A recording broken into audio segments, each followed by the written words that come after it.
Bueno, muy buenas noches de nueva cuenta, amigos médicos, colegiados, internistas y todos los que nos acompañan una vez más en nuestras sesiones semanales.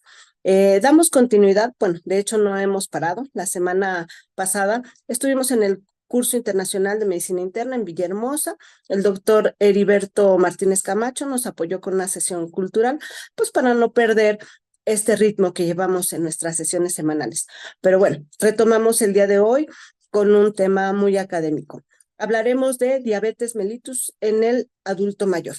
Sin duda, es un tema que resulta apasionante, ya que el tratar este tipo de pacientes resulta en un desafío del día a día en la clínica.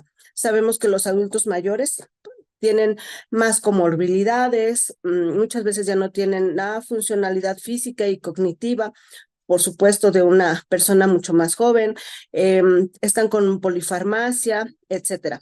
Por ello, en ellos debemos de tener objetivos de tratamiento que son muy individualizados, que debemos de tener mucho en cuenta, pues su esperanza de vida, la preferencia que tengan en cuanto al tipo de tratamiento que han de llevar, por supuesto lo que ya comentábamos, las comorbilidades y sin duda alguna el apoyo que puedan recibir de tipo familiar, ¿no? Por supuesto, con los tratamientos y todo el entorno que les rodea.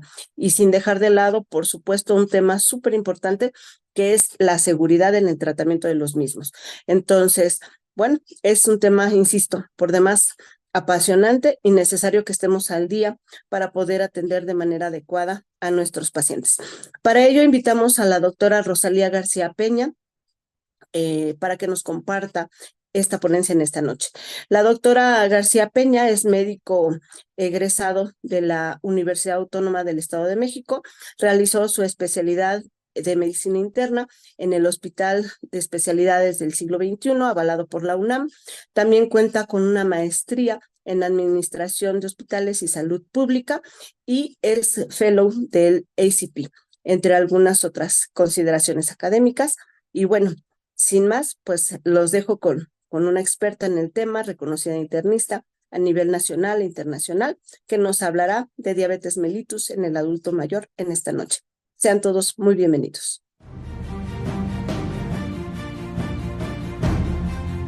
Muy buenas noches a todos. Para mí es un gusto estar aquí presente en esta sesión del Colegio de Medicina Interna de México. Agradezco ante todo a la mesa directiva por la invitación, especialmente a nuestro presidente, el doctor Faustino Morales. Bien, pues vamos a dar inicio a esta plática, que es un tema muy interesante, que a mí me apasiona día con día por la atención que llevo a cabo en los pacientes en la consulta. Esto se enfocará a la diabetes mellitus en el adulto mayor. Bien, mi nombre es Rosalía García Peña, soy colegiado, médico internista colegiado, y bueno, pues no tengo conflicto de interés. Esta es la agenda que manejaremos, esos aspectos epidemiológicos de diabetes en el adulto mayor, evaluación del paciente adulto mayor con diabetes, clasificación en base a comorbilidades y su influencia en la terapéutica a emplear, metas de control en el adulto mayor ambulatorio y tratamiento centrado en el paciente. Vamos a ver aspectos epidemiológicos. Sabemos que 13 millones de personas mayores de 60 años en México, y se proyecta aproximadamente es un 10% de la población total, de tal manera que el CONAPO considera que en 2030 esta población llegará a 20 millones o más. Y la prevalencia de diabetes mellitus en el 2020 fue en promedio de 15.7% y 38% desconocían su diagnóstico. Esto es en base a la encuesta nacional de nutrición. 12 millones de personas con diabetes. Quinto lugar a nivel mundial, entre los primeros 10 países en el mundo. Pero en el 2045 México ocupará el cuarto lugar con 21.8 millones de personas que vivirán con diabetes. Obviamente se considera la principal causa de muerte ligada a enfermedad cardiovascular, la diabetes mellitus. La elevada prevalencia de esta enfermedad es considerada multifactorial y se explica por el incremento en la obesidad, la expectativa de vida y a mejores intervenciones de tamizaje diagnóstico. Como podemos observar en esta gráfica, en esta tabla, básicamente obtenida de la EnSalud 2022, vemos la prevalencia de sobrepeso y obesidad en el adulto mayor de 20 años, en donde podemos encontrar que la mayor prevalencia es en edades entre 40 y 59 años, con sobrepeso y obesidad de 84% y obesidad abdominal 89%. Y en el adulto de más de 60 encontramos un 74.7% y de obesidad abdominal 88.4%. Entonces, como podemos observar, esos son los grupos de edad que más están afectados. La prevalencia de la diabetes diagnosticada y no diagnosticada podemos encontrar también en esta gráfica en los grupos de 40 a 59 años, de 60 y más, que tenemos un promedio de pacientes con diabetes diagnosticada hasta más de 40% y también de pacientes con diabetes no diagnosticada un porcentaje de 18.1%. Obviamente que la glucosa, considerando la glucosa en sangre mayor de 126 y una hemoglobina glucosilada mayor de 6.5 al momento de la encuesta. Tenemos algo importante que corresponde a la prevalencia de enfermedades crónicas en los adultos con obesidad, de acuerdo al índice de masa corporal. Como podemos observar, la diabetes mellitus se encuentra como asociada a un porcentaje importante de sobrepeso, sobre todo obesidad de los diferentes grados. Así también la hipertensión y la dislipidemia. Obviamente que esto pues básicamente en muchas ocasiones son enfermedades que van asociadas, ¿verdad? Que se presentan en forma conjunta. Y la prevalencia de las enfermedades cardiovasculares en la diabetes tipo 2, pues sabemos que es una realidad. Y básicamente encontramos que un 32% de las personas con diabetes tienen enfermedad cardiovascular. 50% de las muertes relacionadas con diabetes 2 se deben a causa cardiovascular. 86% de los pacientes con diabetes viven con sobrepeso y obesidad. 29% de las personas con enfermedad de arterias coronarias tienen diabetes y 31% de las personas que viven con obesidad tienen diabetes. Entonces, esto es un problema muy importante: diabetes, obesidad y enfermedad cardiovascular.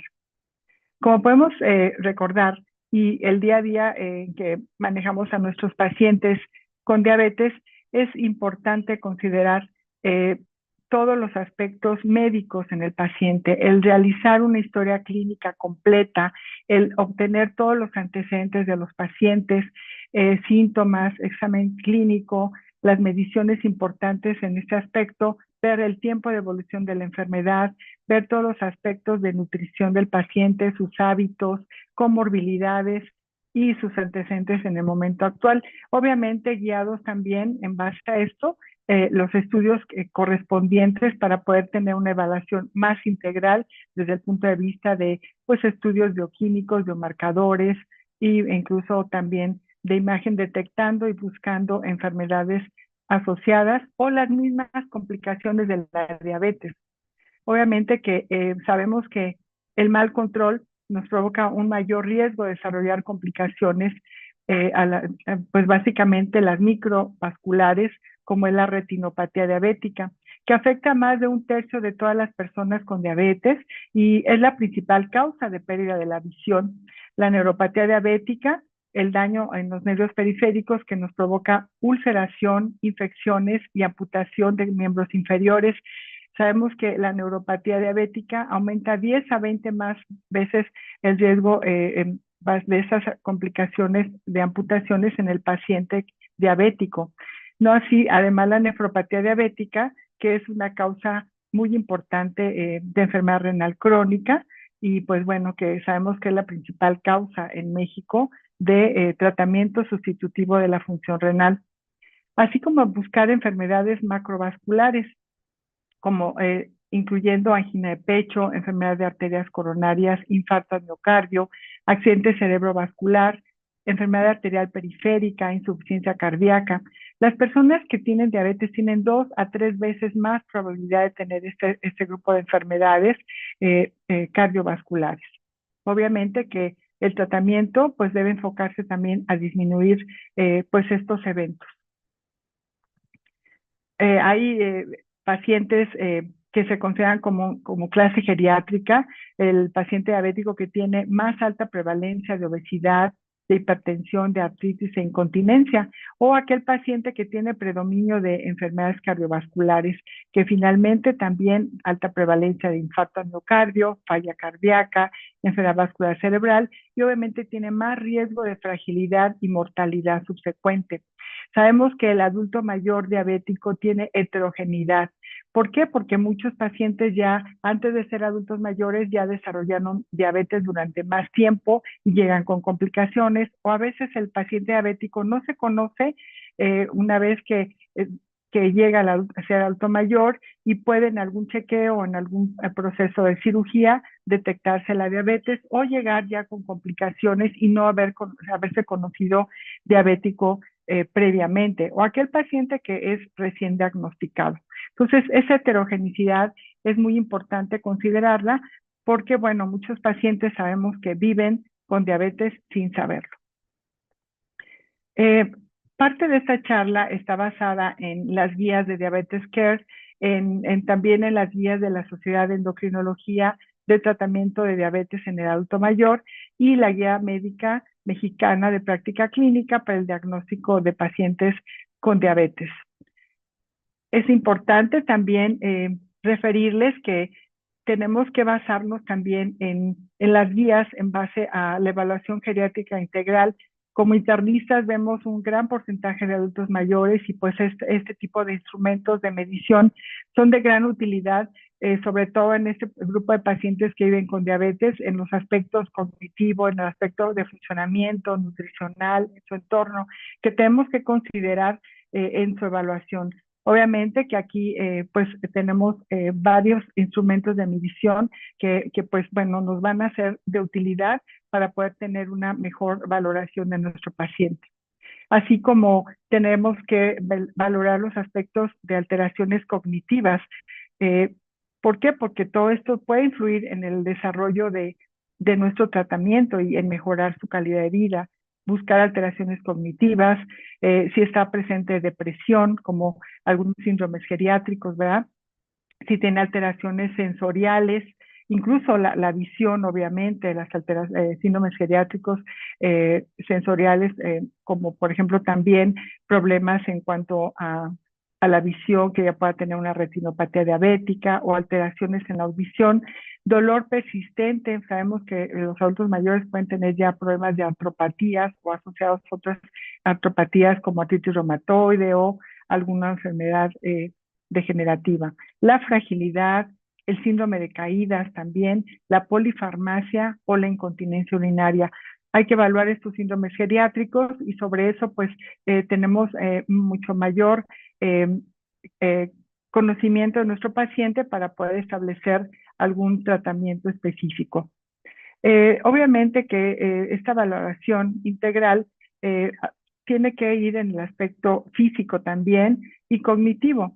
Sabemos que la presencia de comorbilidades y complicaciones propias de esta población están presentes de una manera muy frecuente y deterioran el estado de salud. Entonces tenemos que generar obviamente en ellos metas y esquemas de tratamiento para poder, de acuerdo a sus características.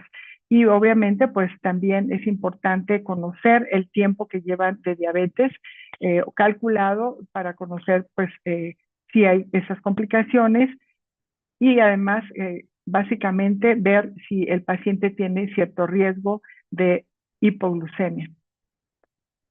Hay alta discapacidad funcional en ocasiones. El paciente adulto mayor con diabetes puede tener una pérdida acelerada de músculo, hipertensión, enfermedad renal crónica, antecedentes de enfermedad vascular cerebral y puede tener obviamente una expectativa de vida más corta. Debemos de ver factores que pueden favorecer demencia en los pacientes, aunque no la tengan en este momento, para poder incidir también, como es los factores de riesgo para este tipo de problemas de demencia, es la depresión, la hipertensión arterial, la obesidad, el tabaquismo, dislipidemias y la misma diabetes.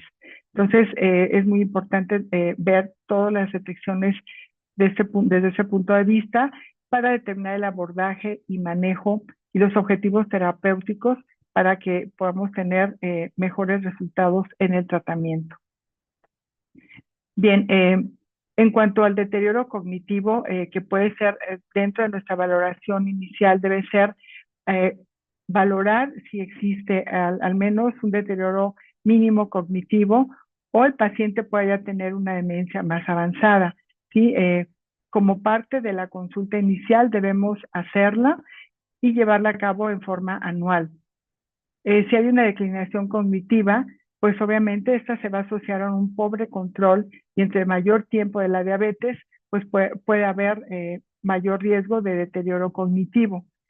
Los pacientes diabéticos también tienen alta incidencia de demencia por todas las causas como la enfermedad de Alzheimer o demencia vascular comparada con los pacientes no diabéticos. Y los factores de riesgo cardiovascular se asocian con un incremento de riesgo de la declinación cognitiva. Obviamente, el llevar a cabo un control de los factores de riesgo, por ejemplo, del colesterol, control de la presión, pues nos va a redundar en una reducción del riesgo de demencia. Dentro de estos aspectos hay estudios que consideran la asociación entre esas comorbilidades en los pacientes diabéticos adultos mayores y que esto influye mucho en todos los aspectos de funcionalidad, de su estatus funcional de alto nivel y que en este estudio reciente pues se asocia que la depresión, la masa muscular disminuida y la fragilidad son las que más se presentan en el adulto mayor y que tienen mayor riesgo de afectar el estatus funcional y que pueda desarrollar discapacidad del paciente. Entonces, esta prevalencia de comorbilidades, principalmente las mencionadas, asociadas con la diabetes, es crítica y obviamente hay que trabajar para retardar su desarrollo y evitar discapacidades futuras. También es importante considerar que la fragilidad en el adulto mayor puede ser también una característica importante y puede ser moderada o grave. Obviamente que una fragilidad moderada, pues en el paciente que tiene pues al menos 2 o menos enfermedades crónicas, pero que pueden estar compensadas, puede haber el deterioro cognitivo leve o moderado, y bueno, el paciente puede ya tener necesidad de ayuda en sus actividades de la vida diaria. Y el grave, bueno, aquel paciente que tiene enfermedad muy avanzada, que ya tiene demencia moderada o avanzada, y también, pues bueno, puede tener ya una dependencia completa para las actividades de la vida diaria. En base a estas dos clasificaciones de paciente que tiene fragilidad moderada o grave, pues también van a ser todas las metas de control en base a los fármacos o las medidas que se deben de llevar a cabo. Las metas de control en el paciente con fragilidad moderada, pues en ayuno no deben de rebasar los 150, 90, 150, una hemoglobina glucosilada menor de 8 y comparativamente al grave, pues puede ser menos de 8.5, entre 8 a 8.5 y pues glucemias de ayuno entre 100 a 180 miligramos.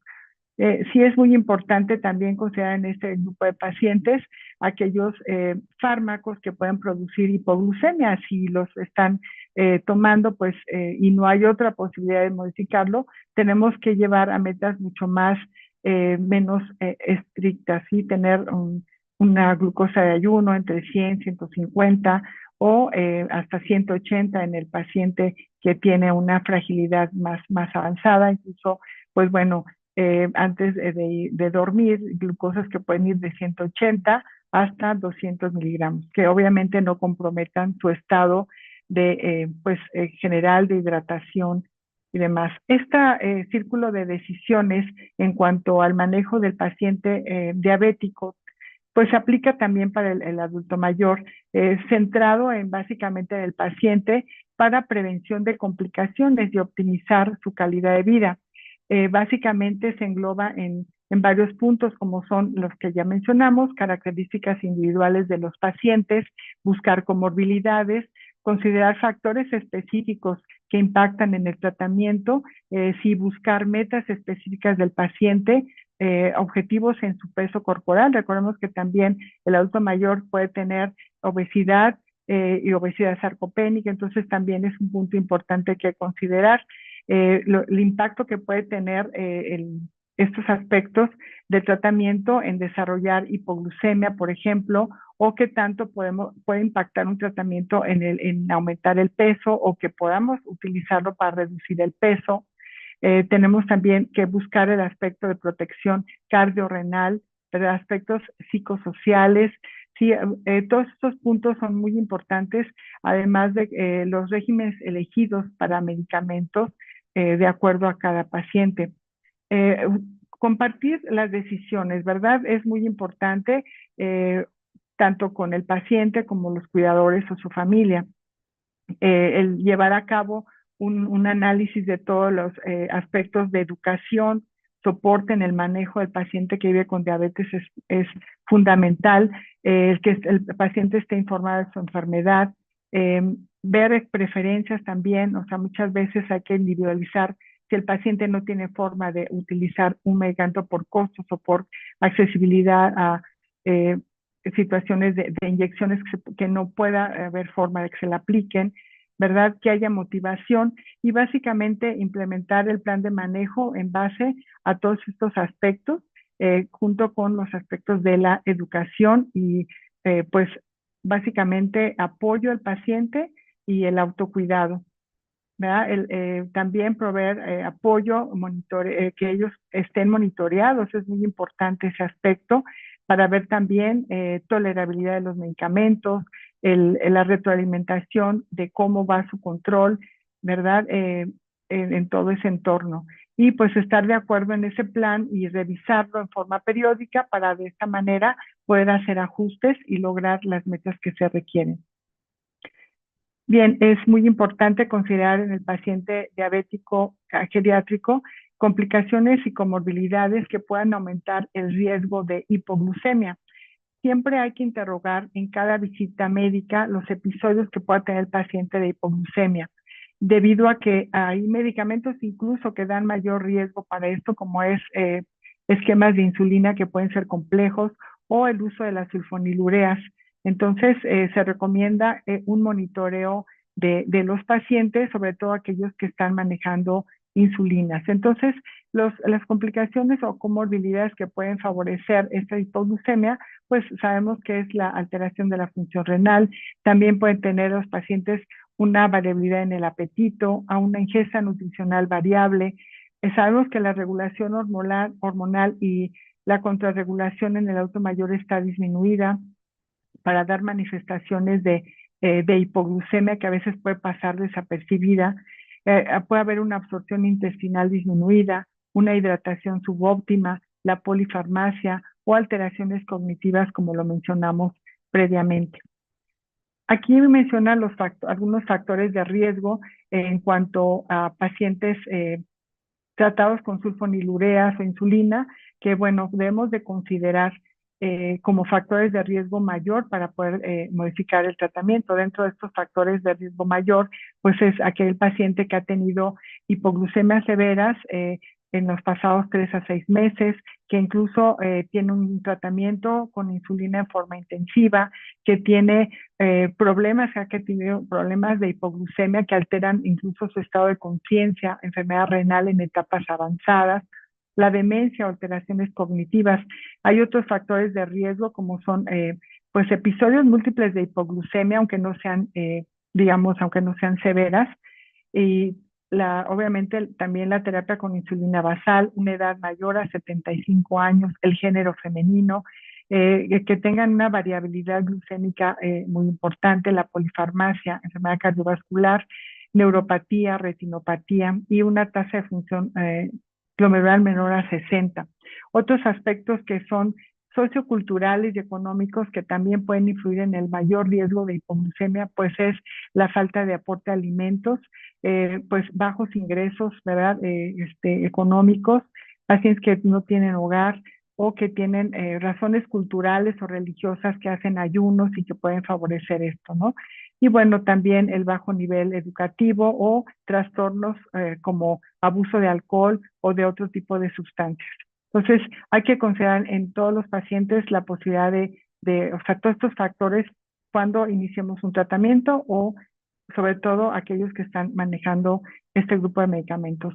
Es importante, como mencionamos, el llevar a cabo pues el monitoreo de los pacientes, ya sea con un control, digamos, continuo de glucosa, ¿verdad? O con el glucómetro es importante para que podamos valorar esas variabilidades que tiene el paciente en el día a día.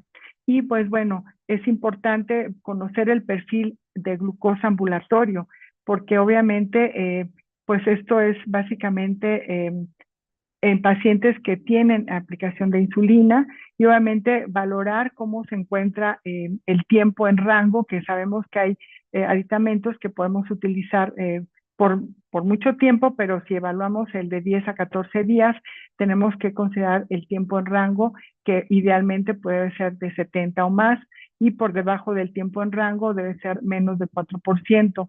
Evaluar este estatus glucémico es importante para el manejo clínico, pero aquel paciente frágil que tiene ya más comorbilidades, podemos considerar que el tiempo en rango debe de ser en promedio un 50% y el tiempo en rango por debajo debe ser menor a 1%. O sea, aquí es parte importante que le digamos al paciente, al familiar, que ese monitoreo se debe realizar para poder vigilar estas variabilidades glucémicas y pues bueno, investigar específicamente estos episodios. Aquí podemos encontrar que en el adulto mayor tenemos esas variaciones de tiempo en rango, que puede ser aquel paciente que tiene un valor de un nivel de hipoglucemia, que ha tenido hipoglucemias con menos de 50 miligramos, debemos de tener un tiempo en rango más accesible, ¿verdad? Y obviamente aquel que no hace desarrollo de hipoglucemias, pues va a tener un tiempo en rango pues más aceptable, entre 70%, ¿verdad? Y de esa manera podemos proteger más al paciente. Aquí podemos observar esta gráfica donde tenemos un tiempo en rango de 46%, ¿verdad? Y tiene un tiempo en rango mayor a 44%. Este paciente está muy descompensado y bueno, es aquel paciente que pues tenemos que hacer ajustes específicos y obviamente aquí vemos que también tiene hipoglucemias. Eso es muy común en la práctica, ¿no? Que tenemos aquellos pacientes que tienen variabilidad importante, a veces hiperglucemias, hipoglucemias, y que nos cuesta mucho trabajo poder lograr un control, porque ahí influyen muchísimos aspectos, no solamente el aspecto terapéutico, sino obviamente el apego a la dieta, el tipo de medicamento, en fin, situaciones que tenemos que interrogar en cada paciente. Aquí podemos observar pues un aspecto muy, muy controlado de un paciente, ¿verdad? Que tiene un tiempo en rango de más de 85% y que no tiene episodios de hipoglucemia, con un tiempo en rango mayor de 15%, o sea que esto es muy aceptable. Y aquí, pues, aquel paciente que tiene un buen tiempo en rango, pero que además tiene el tiempo en rango abajo de lo normal, es decir, estás desarrollando hipoglucemias. Cuidado con estos pacientes porque seguramente son pacientes que pues están manejándose con esquemas de insulina o a lo mejor se aplican insulina y no toman sus alimentos adecuadamente o ya tienen daño renal. En fin, todo esto es muy importante de evaluar y tomar acción para modificar este aspecto. Y pues hay que considerar en ellos la desintensificación, es decir, disminuir dosis o suspender medicamentos que pueden causar hipoglucemia, como la insulina, o esquemas muy intensos de insulina, o las sulfonilureas, sobre todo pues las que son de acción prolongada, en aquellos pacientes que ya pueden tener ciertos cambios a nivel renal. Medicamentos con menor riesgo de hipoglucemia, pues hay que considerarlos en los pacientes que tienen más riesgo de esta, ¿no? Es importante que los objetivos de la glucosa sean centrados en las características del paciente, ¿sí? La expectativa de vida, las alteraciones cognitivas, en fin, buscar todos estos puntos de causa de hipoglucemia, como el que el paciente se salte alimentos o que inadvertidamente repita los medicamentos o se ponga más cantidad de insulina de la que está indicada. Y además el adulto mayor, pues que tiene cuidados paliativos, ya que está en una etapa muy avanzada pues con una enfermedad terminal o en etapa final de su vida, pues generalmente debemos de enfocarnos también para evitar tanto la hipoglucemia como la hiperglucemia sintomática. Ese es un abordaje de blancos en el tratamiento de diabetes muy interesante, seguramente todos lo conocen, y está en función de varios aspectos, tanto de modificables como no modificables en base a cada paciente y se basa en el nivel de hemoglobina glucosilada que puede ser más estricto o menos estricto. Y aquí buscar los riesgos potenciales asociados con hipoglucemia, pues obviamente aquí debemos de ser menos estrictos porque pues el paciente tiene este riesgo. Aquellos pacientes que tienen la duración de enfermedad pues más reciente y que pues bueno, en un momento determinado tiene más expectativa de vida, pues el rango de control debe ser más estricto comparativamente a aquellos que tienen más duración de la enfermedad o una expectativa de vida más corta. Así como las comorbilidades con las que vive el paciente, si son pocas controladas o están ausentes, pues son más controlados y obviamente tiene mucha comorbilidad, pues son las metas menos estrictas. Y las complicaciones vasculares, por supuesto, que tienen que ver muchísimo en que podamos considerar el control, porque bueno, aquel paciente que ya tenga una enfermedad cardiovascular avanzada, pues obviamente el hecho que tenga un control muy estricto, que tenga una hipoglucemia puede desencadenar más problemas, pero a diferencia de aquel paciente que no tenga enfermedad cardiovascular, pues nos hace considerar que el tenerlo más controlado va a hacer mejorar y retardar las complicaciones, ¿verdad? Así como las necesidades y preferencias que tienen los pacientes. Ese es un cuadro que muestra básicamente las características del paciente adulto mayor con diabetes y pues los objetivos que debemos de alcanzar en base a la hemoglobina glucosilada y así como la glicemia preprandial, no de ayuno y en la noche. Tenemos que nos clasifica en el adulto, pues el paciente que es más saludable, que tiene pocas enfermedades crónicas y obviamente que tiene un estatus cognitivo intacto. Tenemos que tener una hemoglobina glucosilada, ya vemos menor a 7 a 7,5, glucosas de ayuno de 80 a 130, antes de dormir de 80 a 180. Aquel paciente complejo, intermedio, que tiene pues también múltiples enfermedades crónicas coexistentes o alteraciones cognitivas leves, pues aquí la hemoglobina glucosilada está en menos de 8%, una glucosa de ayuno entre 90 y 150 y la de la noche entre 100 a 180. Aquel paciente que es muy complejo, que incluso tiene pues ya etapas terminales o etapas avanzadas de enfermedad renal crónica, que tiene ya alteraciones cognitivas o que incluso tiene una dependencia de las actividades básicas de la vida diaria mayor de 2, pues hay que evitar tener un control tan estricto y los niveles de hemoglobina glucosilada, pues bueno, ahí pues pueden variar dependiendo más de 8% y los valores de glucemia posterior en el ayuno o preprandial entre 100 a 180 y antes de la cena 110 a 200. Obviamente que estos grupos de pacientes muy complejos pues tienen mínimo beneficio de un control muy estricto.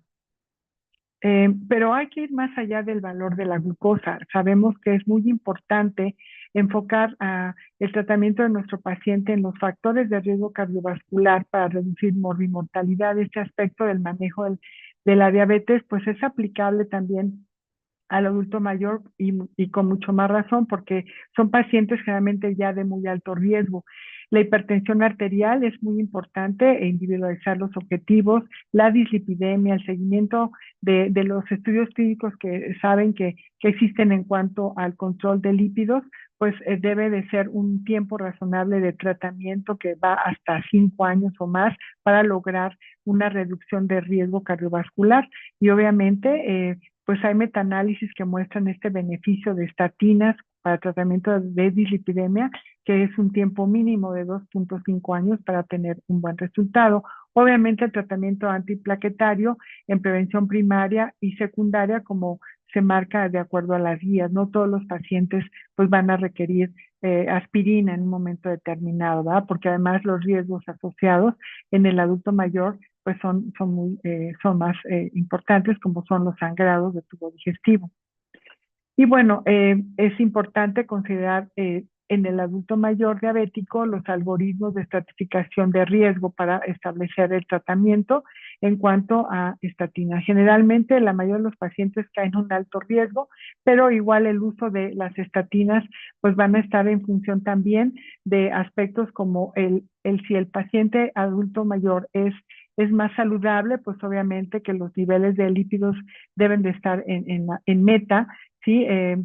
Y tenemos utilizar las estatinas de acuerdo a las guías, ¿verdad? Hay estatinas de alta intensidad en cierto momento y bueno, lo sabemos que los niveles de colesterol, triglicéridos, colesterol LDL, pues deben ser muy estrictos, tenerlo en menos de 180, de colesterol total, triglicéridos menos de 150, LDL menos de 70, sobre todo si ya ha sido un paciente que ha tenido algún problema cardiovascular previo y además el colesterol HDL mayor de 60. Tenemos básicamente que la presión arterial en general menor a 130/80, tanto en el adulto mayor que es saludable como el complejo, ¿verdad? Pero bueno, en esto se considera que debe de manejarse las estatinas si es que no hay una contraindicación o que el paciente pues no lo tolere, ¿no? Y bueno, ya en etapas del adulto mayor muy complejo, pues tenemos aspectos de un poquito menos estrictos de la presión, como es menos de 140/90, y ver el beneficio real de estatinas que realmente pues aquí se pueden omitir. Bien, hay una fuerte evidencia en estudios clínicos del tratamiento de hipertensión en el adulto mayor, de tal manera que es reforzar más que nada estos aspectos. Sabemos de varios estudios importantes como el ACOR, Advance, POT, SPRINT, donde pues el beneficio básicamente de tener un mejor control de la presión comparado con los grupos que fueron intervenidos y los que no fueron con intervención, pues redujo, ¿verdad?, en los resultados primarios en aquellos pacientes diabéticos con riesgo cardiovascular. Bien, es importante considerar el estilo de vida, la terapia del estilo de vida, porque es complementario.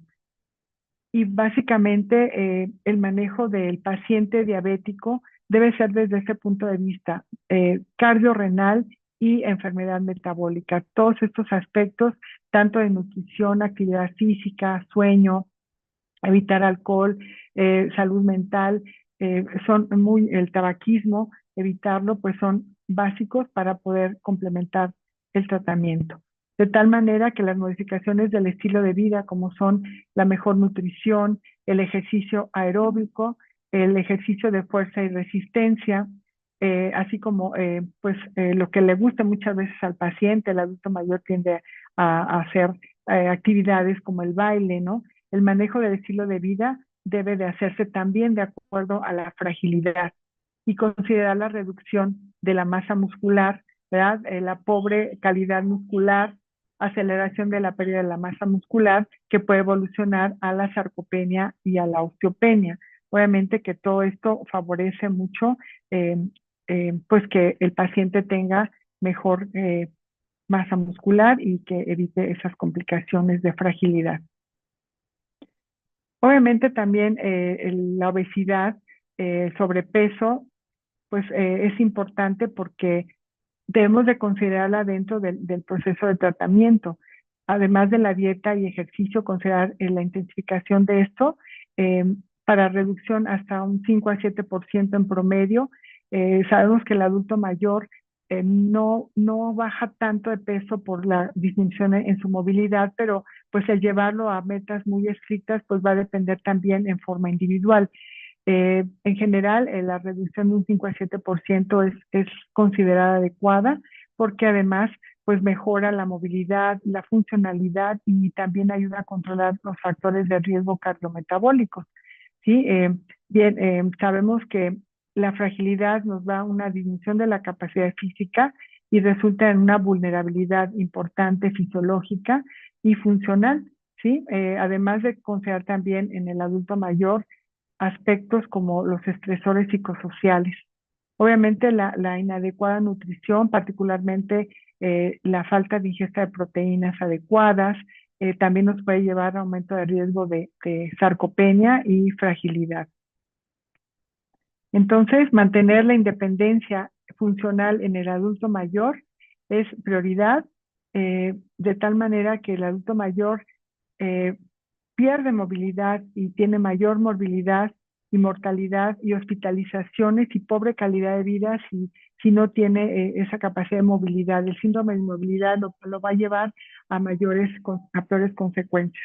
Entonces, estos cambios e intervenciones en el estilo de vida son muy importantes.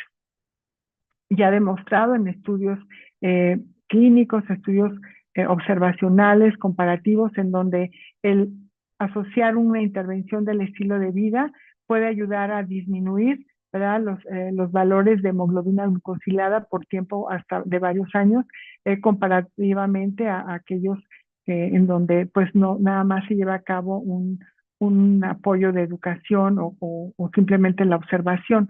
Entonces, es importante considerarlo.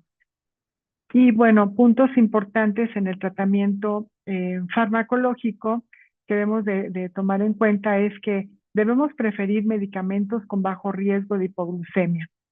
El sobretratamiento en el adulto mayor es común y debemos evitarlo. Desintensificar medicamentos que pueden causar hipoglucemia o cambiar a medicamentos con bajo riesgo de la misma, individualizándolos. Simplificar planes de tratamiento complejos, como son los de insulina, y reducir el riesgo de hipoglucemia y polifarmacia. Y considerar también los costos al realizar el plan de tratamiento para reducir barreras relacionadas a los costos. Bien, este esquema es muy importante, lo podemos encontrar en las guías de la ADA, y básicamente lo que tenemos que considerar aquí es los medicamentos que disminuyen la glucosa en el paciente con diabetes tipo 2, no necesariamente es el adulto mayor, ¿verdad? Pero donde básicamente, además del comportamiento de estilo de vida, la educación en el manejo del autocuidado del paciente y el apoyo en este tipo de eventos de educación, así como ver los determinantes sociales de cada paciente, debemos de considerar el riesgo cardiovascular, así como el objetivo de control de la glucosa. Esto va más hacia este aspecto de este riesgo cardiovascular que tiene el paciente o que ya tiene una enfermedad cardiovascular definida como la presencia de una historia de infarto, ¿verdad?, de stroke, alguna historia de revascularización, ¿verdad? Esto lo pone en paciente con alto riesgo cardiovascular, o aquel paciente que tiene alto riesgo, indicadores de alto riesgo, que sea mayor de 55 años de edad, que tiene ya obesidad, hipertensión, tabaquismo, dislipidemia o incluso ya microalbuminuria. Y tenemos en este caso pues que considerar como un paciente de alto riesgo para manejarse con medicamentos que sabemos que van a mejorar o a disminuir este riesgo cardiovascular, como son los análogos de GLP-1, que pues sabemos todos que promueven este beneficio cardiovascular, y además los inhibidores de SGLT2, que proveen también un beneficio cardiovascular y renal.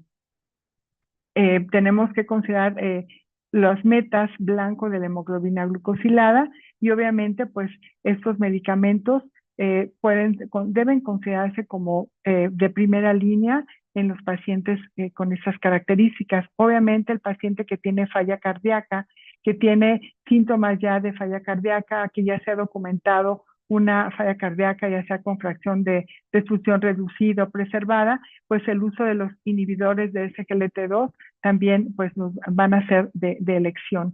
Y aquellos pacientes que pues tienen ya una enfermedad renal, que tiene una tasa de filtrado glomerular menor de 60 mililitros por minuto, y que bueno, que ya tienen incluso también documentada microalbuminuria, son beneficiados por este grupo de medicamentos, de inhibidores de SGLT2, como evidencia principal para reducir la progresión de la enfermedad renal crónica.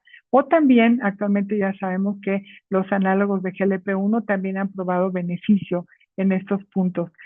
Si no hay contraindicación para el uso de estos medicamentos, son el tratamiento ideal. ¿Sí?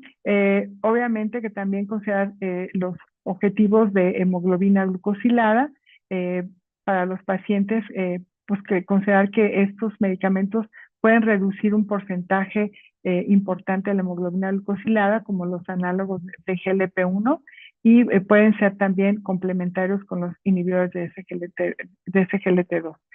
Por otro lado, tenemos a que el aspecto, el objetivo de aquel paciente que, pues bueno, por características propias, eh, tiene necesidad de, o sea, o no tiene la posibilidad de comprar estos medicamentos. Ojalá que en nuestro medio esto pueda aumentar, ver la posibilidad de que los pacientes tengan el beneficio de estos medicamentos. Afortunadamente muchos de los pacientes pues están en el sector salud y se controlan ahí, y ya yo lo que he observado es que ya muchos pacientes inician con estos grupos de medicamentos, sobre todo los inhibidores de SGLT2, pero bueno, tenemos otros manejos como son la metformina, que pues tiene la prueba del tiempo, ¿verdad? Y que se combinan, obviamente, la terapia combinada o los medicamentos como son los análogos, los mismos medicamentos de PP4, que también, pues aunque no han probado un control en cuanto al beneficio cardiovascular, pero bueno, son neutros en este aspecto, también son útiles en el adulto mayor porque tienen menos riesgo de hipoglucemias, ¿verdad? Y son tolerados y bueno, es un efecto adecuado. También considerando el peso, pues los adultos mayores pueden ser utilizados, se puede utilizar los mencionados previamente, los de grupos de análogos de GLP-1, y también pues los inhibidores de SGLT2 que también pueden favorecer la reducción de peso. Y bueno, si el objetivo es controlar el peso, pues ya lo mencionamos, ¿no? Evitar de una manera importante pues el uso de las sulfonilureas en un momento determinado en aquellos pacientes que tienen alto riesgo, las triazolidinedionas en aquellos pacientes que pues tienen ya falla cardíaca, ¿verdad? Y pues el intermedio como son los inhibidores de DPP4 que también mencionamos que son pues bien tolerados en el adulto mayor. Entonces, las decisiones del tratamiento deben ser compartidas, el abordaje debe guiar la elección del agente farmacológico, las comorbilidades deben considerarse, sobre todo cardiovascular y renal, la efectividad y los riesgos, tanto el impacto en el peso, los costos, como el riesgo de hipoglucemia, y la tolerancia también es importante debido a que pues si hay acciones adversas, o también puede considerarse preferencias individuales. Bueno, básicamente ya no vamos a tocar mucho, esto es en relación a las características del adulto mayor y los niveles y las metas que se tienen de hemoglobina glucosilada y consideraciones en cuanto a los medicamentos. Ahora, en cuanto al tratamiento farmacológico de otros grupos de medicamentos, como son mencionamos las triacilodinedionas, que deben usarse con precaución en el adulto mayor con terapia de insulina y en aquellos pacientes con riesgo de insuficiencia cardíaca, osteoporosis, caídas o fracturas o edema macular. Si se utilizan debe ser a dosis bajas y vigilarse en forma estrecha. Los secretagogos de insulina, como las sulfonilureas, se asocian con hipoglucemia, debe usarse con precaución, y si se usan, bueno, pues deben ser los de acción corta, como la glipizide, y los que son de acción prolongada, como glimepiride o glibenclamida, pues hay que evitarlas en el adulto mayor. Las sulfonilureas también son de alto riesgo, pues para eventos cardiovasculares, la hipoglucemia, la mortalidad por todas las causas, pues es muy conocida, pues con este grupo de medicamentos. Los inhibidores de dipeptidasa, que son terapias basadas en incretinas, que tienen pocos efectos adversos y mínimos riesgos de hipoglucemia. Los análogos de GLP-1, que tienen beneficio cardiovascular demostrado en pacientes que viven con diabetes, con enfermedad cardiovascular establecida, o los que tienen riesgo de enfermedad cardiovascular. Y bueno, desde este punto de vista tenemos el tratamiento farmacológico de estos grupos importantes de tratamiento que en el adulto mayor que también deben de considerarse. Eh, las recomendaciones básicamente de los medicamentos como son los inhibidores de SGLT2 es que hay que monitorear al paciente porque puede haber algunos riesgos de infecciones por monilias, básicamente, o la presencia de cetoacidosis. En el adulto mayor puede aumentar este riesgo de infecciones urinarias, particularmente en las mujeres durante el primer mes de tratamiento y obviamente también la cetoacidosis en el adulto mayor. En cuanto al beneficio cardiovascular, pues ya sabemos que se ha demostrado ese beneficio en falla cardíaca y también en disminución de la enfermedad renal crónica. Y pues los adultos mayores tienen mayores beneficios o iguales que el adulto pues diabético más joven. Aunque tenemos que considerar la depresión de volumen, como mencioné, posible incontinencia urinaria, empeoramiento si es que ya existe y que son más comunes en el adulto mayor y obviamente en aquellos que tienen poca ingesta de líquidos, pues estar al pendiente para no producir algún problema en cuanto a deterioro de la función renal. Obviamente que en cuanto a los agonistas de los receptores de GLP-1, igualmente se ha demostrado un beneficio cardiovascular mayor en aquellos pacientes que han tenido un infarto al miocardio o que tienen alto riesgo cardiovascular, el que es uno de los más utilizados, la semaglutida, que puede ser por inyección semanal. Aquí la desventaja es que en un momento determinado es inyectada y a veces puede haber alteraciones en la habilidad visual o motora o cognitiva para aplicación adecuada. Y pues recordemos los efectos adversos que se pueden presentar como náusea, vómito, diarrea, sobre todo a nivel gastrointestinal. Y pues actualmente tenemos la semaglutida oral que pues creo que ha sido un medicamento que es mejor aceptado y más tolerado por los pacientes adultos mayores. Bien, es importante considerar en cuanto a los inhibidores de GLT2, el aspecto, como mencionábamos, más allá de la glucemia. Aunque tiene ciertas reservas en cuanto a una reducción modesta de los niveles de hemoglobina glucosilada, pero son relativamente seguros y tienen bajo riesgo de hipoglucemia. Además, ayudan a reducir el peso en porcentaje pues leve, moderado, 2 kilos en promedio, 3, y puede combinarse, por ejemplo, con la metformina.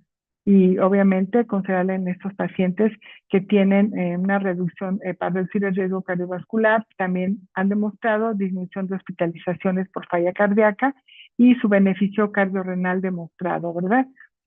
Eh, Desde el punto de vista de las insulinas, pues es importante considerar un plan de simplificación debido a que muchos pacientes tienen esquemas vasalbolo o esquemas más complejos que los arriesgan a hipoglucemias. Entonces, este diagrama de flujo nos ayuda mucho para poder llevar a cabo ese ajuste en forma individual. Por ejemplo, aquellos pacientes que tienen insulina basal, que sería tal vez uno de los esquemas más utilizados y más seguros en aquel paciente, pues obviamente tenemos que ver, manejarlo en base a la glucosa de ayuno, ¿verdad? Ir aumentando la dosis para lograr poco a poco llegar a una meta de glucosa de ayuno entre 90 y 150, incrementando la dosis, ¿verdad? En promedio puede ser cada 4, cada 5, en promedio generalmente yo lo hago cada semana y así podemos lograr una meta más individualizada. Si en un momento determinado no se logra la meta, pues se puede ir incrementando. Y a la vez, si se rebasa la meta, que el paciente pueda tener en el monitoreo niveles de azúcar más bajos de lo que se considera menos de 80, pues entonces ya podemos disminuirlo. Generalmente sabemos que pues el ajuste puede ser de 2 unidades cada semana en base a el monitoreo diario y al promedio de glucosa de ayuno. Entonces, esta dosis debe de individualizarse para evitar la hipoglucemia. Y las dosis múltiples de insulina en un paciente que es muy complejo, un adulto mayor que tiene más comorbilidades, pues obviamente debemos de manejarla con muchísima precaución, ¿sí? Y en cuanto a las insulinas prandiales, pues en un momento determinado ver la cantidad de insulina que se está aplicando al paciente, que son insulinas de acción corta, básicamente, pues igual si hay hipoglucemias, el paciente presenta hipoglucemias, pues hay que reducir hasta un 50%, si el paciente tiene en promedio 8 a 10 unidades de insulina prandial. Hay muchos esquemas, creo que en este momento sería más complicado manejar la plática. Sin embargo, creo que lo más importante es que debemos de estar individualizando cada paciente y obviamente que el manejo en ellos debe ser muy estrictamente supervisado. Esa comunicación en cuanto al monitoreo, en cuanto a los valores que tiene de glucosa, tanto de ayuno como pre y postprandial, durante los diferentes momentos del día, pues son importantes de estarlos evaluando con ese monitoreo que nos debe de llevar el paciente o el familiar y de acuerdo a eso poder establecer los cambios en insulina, ya sea intensificándolo o reduciendo, siempre considerando la posibilidad y el riesgo de hipoglucemia. Lo comento porque prácticamente dentro del adulto mayor, yo he tenido mucha experiencia en el aspecto de que pacientes que han llegado hasta con síncope, los neuroglucopenia, pacientes que han llegado hasta el hospital por eventos adversos de este tipo y pues es lamentable que aún en estos días todavía estemos manejando dosis hasta altas de sulfonilureas o sin un monitoreo adecuado y incluso de insulinas de acción, digo, mezcladas y que no podamos conocer cómo está la evolución del paciente. El paciente está, digamos, está dependiente también de la educación que se le está brindando. Obviamente también el equipo interdisciplinario, un educador en diabetes, es la nutrióloga, todo eso es muy importante para poder lograr junto con nosotros todas las metas que queremos para el paciente. Y obviamente si el paciente pues puede requerir hasta suspender las dosis de insulina prandial, ¿verdad? Todo en base al monitoreo que se tiene. Y obviamente también hay medicamentos que se pueden adicionar, como la metformina, que nos puede ayudar, los inhibidores de DPP4, que también pueden ayudar a la insulina basal. En fin, o sea, esas combinaciones que son más seguras para los pacientes y que nos guían y poder lograr esos objetivos individualizados. Bueno, eso es más que nada unas fotografías en donde, pues aquí les muestro a la señora Alicia en la primera foto, que es una paciente que estoy viendo desde hace más de un año, que yo con hemoglobinas glucosiladas de más de 11%, problema renal, muy descompensada, de tal manera que todo el manejo integral la ha mantenido actualmente con una hemoglobina glucosilada de 7, 7,2. Ella hace mucha actividad física, está muy comprometida, tiene un apego al tratamiento y creo que también tiene mucho apoyo de la familia. Eso es un tipo de éxito. Son de los pacientes que de verdad nos da gusto ver porque pues se dirigen con nosotros de una manera que pues se sienten mejor, hacen mucha actividad física, muy comprometidos y pues logrando una mejor calidad de vida. Ese es un ejemplo también que les traje eh, del curso internacional donde tenemos aquí a una de nuestras colegas que corrió 5 kilómetros, caminó 5 kilómetros, a pesar de sus comorbilidades, dentro de ellas la diabetes, logró llegar a la meta de 5 kilómetros y muy motivada y pues obviamente que fue un ejemplo para todos los internistas que estuvimos esa mañana en esa carrera. Y bueno, en realidad las conclusiones que podemos llegar es que en México la prevalencia de diabetes tipo 2 en el adulto mayor es alta, oscila entre 20 y 22% y es la principal causa de muerte ligada a enfermedad cardiovascular. La evolución clínica del adulto mayor con diabetes debe ser integral, buscando complicaciones micro y macrovasculares y comorbilidades, así como la evaluación psicológica, social y un enfoque en los síndromes geriátricos.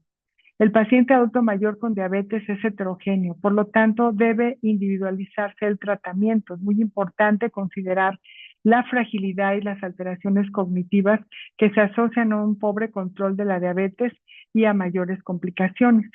El manejo del estilo de vida con un plan nutricional y de ejercicio mejora el control de factores de riesgo cardiometabólicos, así como el tratamiento farmacológico del adulto mayor con diabetes debe incluir aquellos medicamentos que tengan bajo riesgo de hipoglucemia y las metas deben individualizarse considerando los efectos de comorbilidades. En las comorbilidades, además, tanto cardiovascular como renal. El paciente adulto mayor con diabetes hay que considerar los medicamentos con mayor beneficio probado en reducir deterioro renal, disminuir stroke, infarto miocardio, como son los análogos de GLP-1, inhibidores de SGLT2, mejorar la calidad de vida y expectativa de vida del adulto mayor. Y bueno, pues eso sería todo por mi parte. Creo que es un tema muy amplio y en general pues quedo a sus órdenes para preguntas o comentarios. Muchísimas gracias por su atención.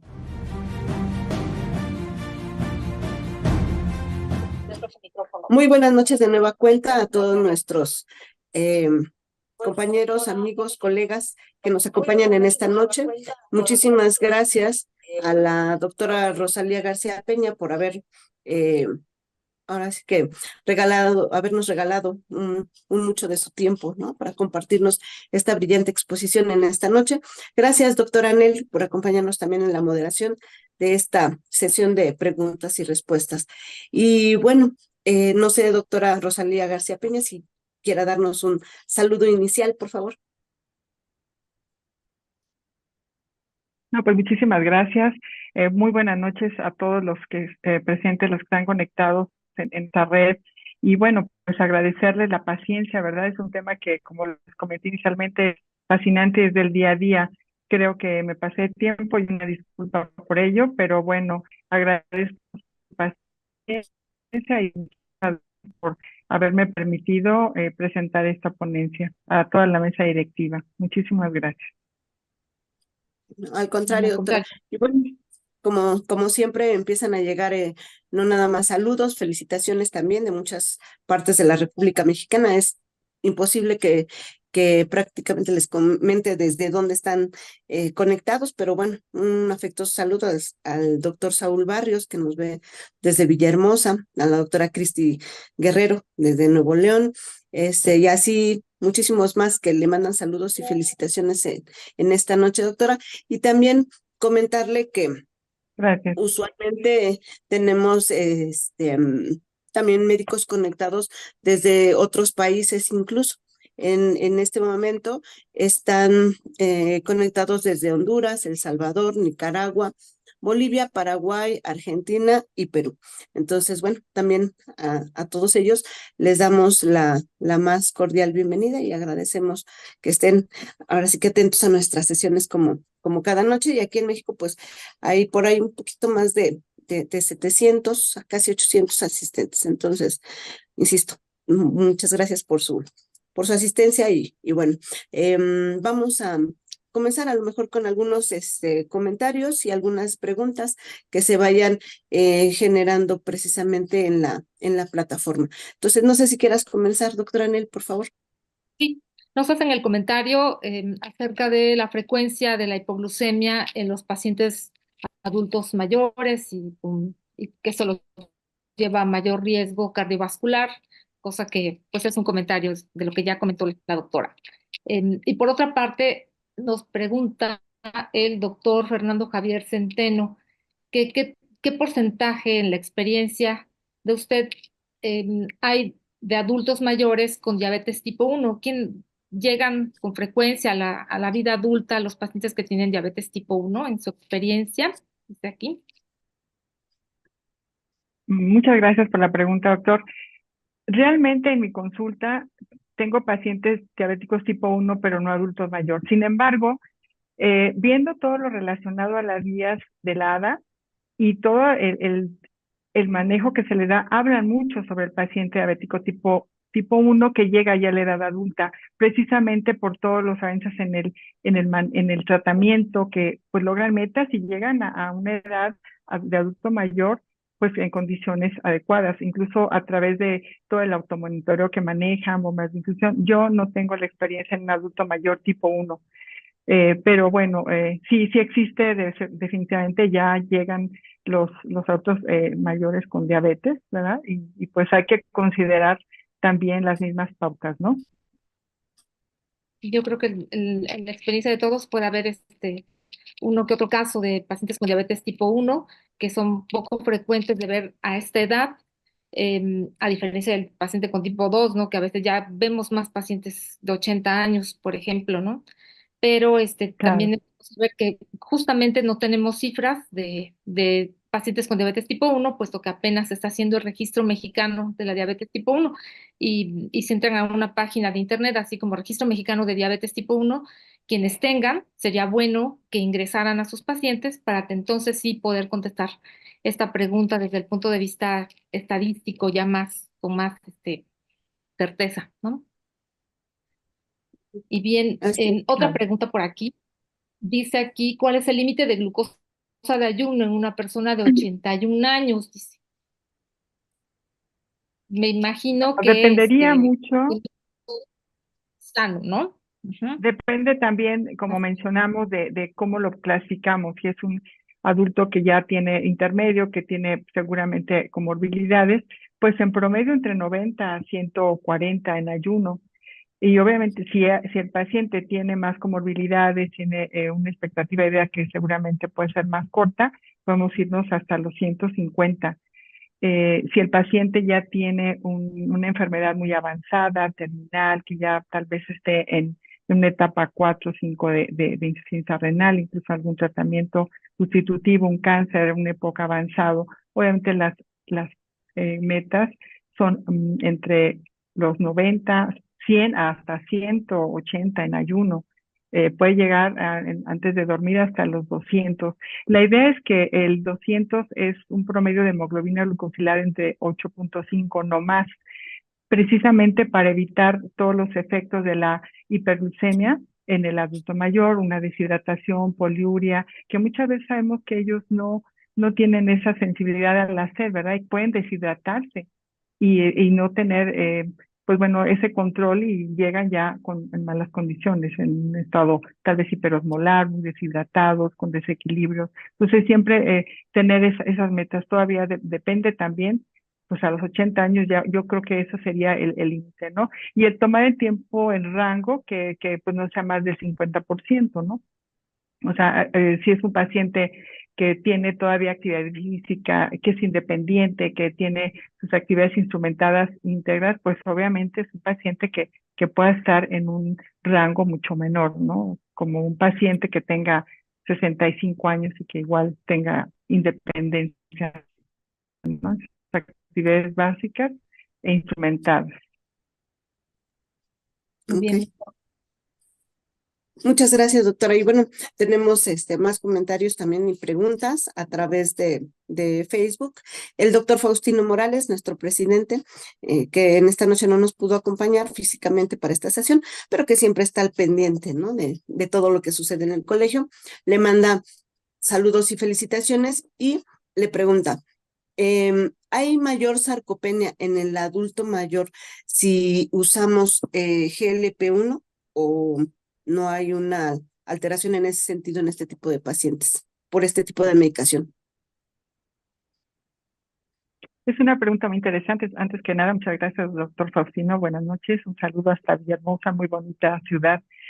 Yo creo que en ese aspecto todavía nos falta más experiencia porque a veces ese grupo de medicamentos no se manejan tan habitualmente por varias razones, ¿no? A veces por la cuestión que muchas veces son inyectados, algunos, o que los costos, situaciones, en paciente diabético obeso, en un momento determinado es mucho mejor manejarlos con ese grupo de medicamentos. En tanto desde el punto de vista científico hay artículos que nos hablan precisamente del el advenimiento de los blancos en este grupo de pacientes con este uso, y la sarcopenia pues podría ser un punto importante porque les hace perder peso, pero si lo combinamos con el ejercicio, una dieta saludable, yo creo que eso y obviamente un manejo en equipo con la nutrióloga para que pueda ver el estado desde el punto de vista de los músculos, cómo está la sarcopenia y sobre eso estar ajustando su dieta, ¿no? Pero en ese punto de vista, la sarcopenia en pacientes manejados con análogos de GLP-1, pues existe. Sin embargo, hay que vigilarla. Yo en lo particular tengo algunos pacientes adultos mayores entre 75 y 77 años que recuerdo uno de ellos 135 kilos con hígado graso, ya una estatosis severa, con diabetes que pues iniciamos con ese grupo de medicamentos, una pérdida de peso prácticamente del 15%. Y definitivamente sí ha desarrollado debilidad a la marcha, a levantarse. Eso puede traducir la sarcopenia, pero estamos en conjunto con nutrición para poder vigilar esos aspectos.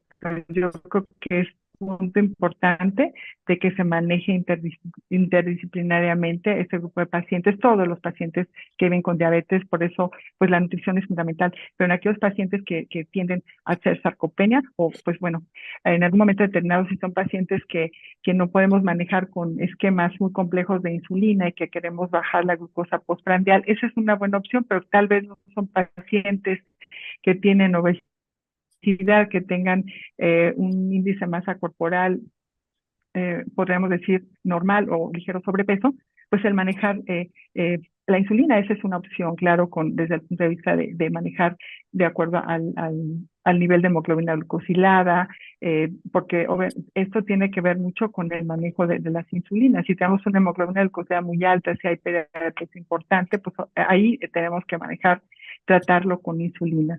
Y los análogos de GLP-1, pues dejarlos principalmente a aquellos pacientes que tienen alto riesgo cardiovascular, obesidad, y vigilar con esto el estado nutricional del paciente. Estadísticas precisas no las tengo, sin embargo, por su mecanismo de acción, sí se espera que haya, sobre todo en este grupo de medicamentos y también los análogos de los inhibidores de SGLT2, ¿no? Como la pagliflozina, que también pueden favorecer sarcopenia.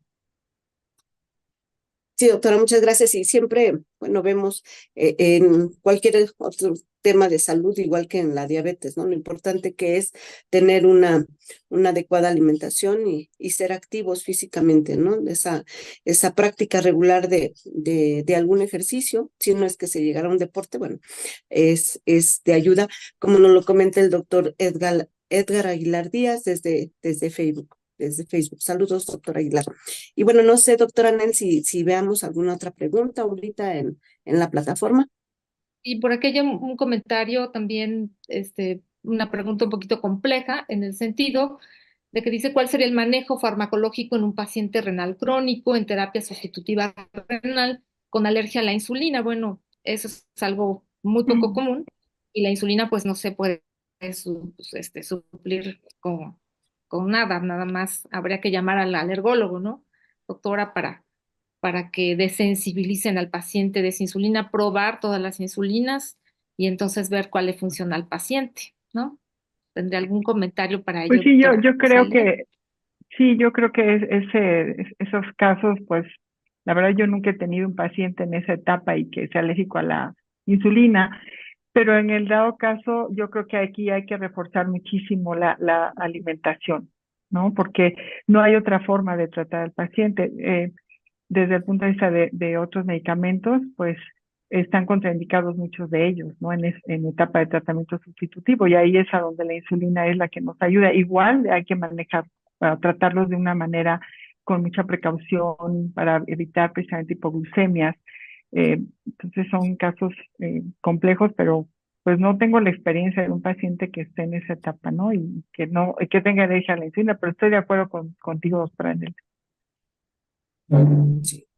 Sí, muchas veces incluso pudiera ser eh, no nada más a la insulina como tal, ¿no? Sino a ciertos tipos de insulina nada más, ¿no?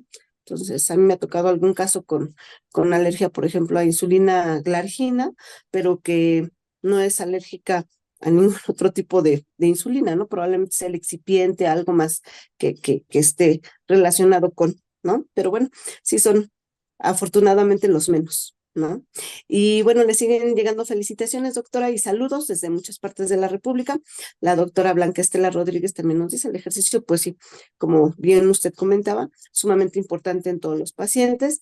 Y la doctora Irma Archundia nos pregunta, ¿hay alguna consideración específica para el manejo de la sarcopenia en los pacientes con diabetes? Pues en general es un manejo integral, es la nutrición, dar aporte de proteínas, porque muchas veces los pacientes no consumen proteína de alta calidad, consumen más carbohidratos, grasas, entonces ver esa historia nutricional y sobre eso establecer un plan de tratamiento nutricional. Y además, pues si son pacientes muy desnutridos, creo que aquí la insulina es la que el mejor de los medicamentos que puedan mejorar esa utilización de ese aporte, ¿verdad?, de la glucosa para que puedan utilizar esas proteínas que están consumiendo. Por supuesto que la actividad física, sobre todo el ejercicio de fuerza, resistencia, aeróbico, de acuerdo a su condición física, fragilidad, edad, en fin, su funcionalidad, pues también es importante. Hay muchos pacientes que están confinados a silla de ruedas porque están amputados, porque tienen secuelas de BC. Son los pacientes que están haciendo sarcopenia, independientemente de que pues tengan una alimentación equilibrada, simplemente la inmovilidad, ¿no? Entonces, eso es un factor que hay que estar controlando, insistiendo en que no porque estén con esa discapacidad deben quedarse confinados a una silla de ruedas, una cama, la silla. Hay que hacer ejercicios pues con los brazos, y está amputado, que hagan ejercicios con los brazos, en fin, pasivos. Hay que hacer que se muevan. Otro escenario de pacientes son los pacientes que tienen obesidad, ¿no? Obesidad sarcopénica, que tienen artropatías en rodillas, en fin, o sea, esos escenarios los vemos el día con día que no se mueven. Los pacientes por dolor, entonces todo eso hay que estar controlar el dolor en un momento determinado. Son pacientes que pueden requerir hasta incluso una cirugía pues, de alguna prótesis de rodilla, en fin, de cadera, porque pues el dolor es algo muy importante que tratar, o por neuropatía, por ejemplo, ¿no? Son muchos escenarios. Ese sería mi comentario a la doctora Irma. Muchos saludos. Muy bien, doctora, muchas gracias. Y bueno, sabemos que también como médicos tenemos ahí un tema muy importante en relación con esta situación de los suplementos, ¿no? Y sobre todo de los que muchas veces desconocemos, pues la fórmula, el origen, o si realmente contienen lo que declaran en una etiqueta, ¿no? Me refiero a suplementos alimenticios y sobre todo de tipo herbolario. La pregunta es por parte de la audiencia, ¿tendrían algún efecto benéfico o no adicional, o nos pueden incluso, bueno, afectar en el manejo del paciente adulto mayor con diabetes? Pues al respecto, mi opinión es que yo no daría ese grupo de medicamentos. Hay pacientes que hasta el final de la consulta, y los suplementos que les está tomando, ¿se los podemos seguir dando? Hijo, pues yo pregunto cuáles son. En primera, le digo, yo no acumulo con esto, son sustancias que no tenemos una prueba de cómo van a actuar, si van a causarle daño hepático, renal, no sabemos. Incluso hay muchas sustancias que se toman con los licuados y son pacientes que están con hiperglicemias. O sea, realmente yo no lo recomiendo. No, me baso más que nada en los aspectos científicos, en los estudios clínicos que han probado el beneficio, y definitivamente así se los digo a los pacientes. Yo creo que no debe tomarlos, sigue mi tratamiento y vamos viendo cómo va su evolución. Obviamente, hay también, por ejemplo, los alfa-cetoanálogos, que es diferente, ¿no? Aunque de esos no hay ensayos clínicos que digan que te puedan mejorar el aspecto de que retarden el tiempo en llegar a una diálisis, por ejemplo, que sean en etapa 3, etapa 4, los alfa-cetoanálogos, pero que finalmente esos pues ya son como más nobles para el paciente, ¿no? El dar esos suplementos. Eso sí, yo los llevo a utilizar, aunque muchas veces los nefrólogos no dicen, pues es que no hay como que una evidencia científica, pero los pacientes se sienten bien, sobre todo como les tienes que restringir las proteínas y ya están en una etapa, por ejemplo, en prediálisis, pues hay que darle un suplemento de este tipo. Obviamente sus vitaminas, complejo B, para aquellos pacientes que están tomando metformina a largo plazo, ¿no? Para cubrir deficiencias del complejo B, y pues son básicamente los de acuerdo a cada paciente, calcio, suplementos de ese tipo, o hierro si tienen anemia por deficiencia, en fin, básicamente sería lo que yo recomiendo. Sí, doctora, muchas gracias. Y justo por eso es, me imagino, la pregunta, ¿no? ¿Cuántas veces nos encontramos en ese escenario, ¿no? Donde los pacientes, pues como que no les dan esa importancia a ese tipo de suplementos, como no los consideran medicamentos como tal, ¿no? Los toman como si fuera, no sé, agua, gomitas o cualquier otra cosa, ¿no? Y lo importante que pudiera ser en un momento dado, porque nos puede, incluso no nada más no beneficiar, sino afectar el control del paciente, ¿sí? Doctora Anel, ¿alguna otra pregunta, comentario? No veo ninguna otra pregunta, solo felicitaciones, comentarios muy positivos acerca de la ponencia, muy completa, muy didáctica y que agradecen a la doctora Rosalía. Ujú. Yo estoy también buscando acá, porque nos llegan de diferentes lados, ¿verdad, Anel? De la Sí. plataforma de Facebook y demás. Y no me parece ver tampoco ninguna otra pregunta en alguna otra red social, ¿no? Bueno, entonces es excelentemente buen tiempo, pero bueno, sí nos gustaría que la doctora Rosalía García Peña pues nos hiciera quizás una consideración final, ¿no? En esta sesión, que nos debemos de quedar, ujú, que sí, que no, hacer en este tipo de pacientes, pues para tratar de obtener los mejores resultados en los adultos mayores con diabetes, doctora. Gracias, Karina. Pues bueno, dentro del mensaje final es que el grupo de pacientes adultos mayores con diabetes es uno de los pacientes más complejos que nosotros como internistas tratamos, y que debemos, así como internistas, verlos de una manera integral. ¿Quién los puede tratar? Los puede tratar el geriatra, los puede tratar el médico general, el internista, el endocrinólogo, pero creo que el internista en este sentido tiene una visión muy holística de ver todo lo relacionado a toda la eh, múltiples enfermedades que tienen estos pacientes. Tenemos la habilidad de manejar los diferentes grupos de medicamentos, ver todos los efectos adversos, individualizar tratamientos.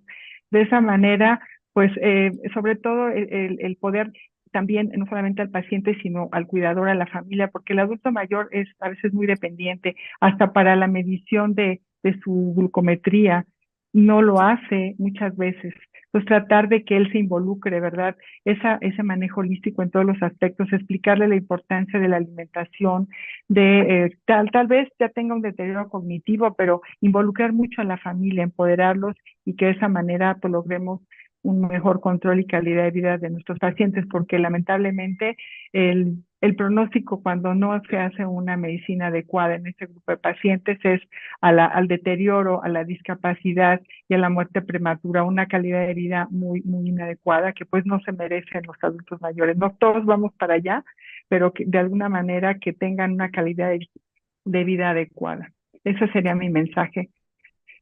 Y pues sobre todo estar atentos a todos los casos de esquemas de tratamientos, a todo lo que viene en ese sentido, ¿no? Porque nos da miedo manejar un análogo de GLP-1 o un inhibidor de SGLT2 por los efectos adversos, pero hoy por hoy sabemos que son los medicamentos bien utilizados de una manera individualizada, con las dosis adecuadas, son muy buenos para este grupo de pacientes. No olvidarnos de los antiguos, ¿verdad? Están los antiguos que siempre, pues de una manera conocer todos los efectos, toda su farmacocinética, farmacodinámica, para poderlo indicar de una forma precisa, la dosis adecuada. Los adultos mayores son como los bebés, ¿no? O sea, creo que así yo lo considero, y hay que estar con cada uno de la polifarmacia y evitar, desintensificar, que es algo importante, tener ese punto, desintensificar. Hay cosas que no, los pacientes llegan con la bolsa de medicamentos, 10, 15, te llegan a la consulta y hay medicamentos que no deben utilizar. Las interacciones, creo que es un trabajo muy arduo que tenemos el día a día todos los médicos que tratamos pacientes así, pero esa es mi recomendación. Gracias por la apertura aquí. Y muchas gracias, doctora Rosalía, por sus comentarios, siempre útiles.